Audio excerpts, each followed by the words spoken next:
ময়মনসিংহের মুক্তাগাছায় বিশেষ চাহিদা সম্পন্ন ব্যক্তিদের মাঝে হুইল চেয়ার বিতরণ করা হয়েছে। আজ মঙ্গলবার মুক্তাগাছা উপজেলা পরিষদ প্রাঙ্গণে আয়োজিত এই কর্মসূচিতে প্রধান অতিথি হিসাবে উপস্থিত ছিলেন উপজেলা নির্বাহী অফিসার জনাব আতিকুল ইসলাম।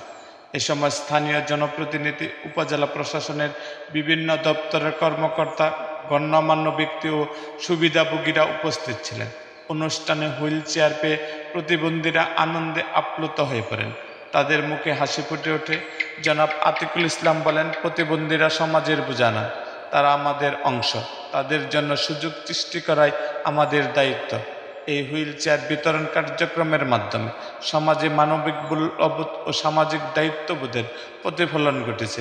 উপজেলা প্রশাসনের এমন কার্যক্রম স্থানীয়দের মধ্যে প্রশংসা কুড়িয়েছেন।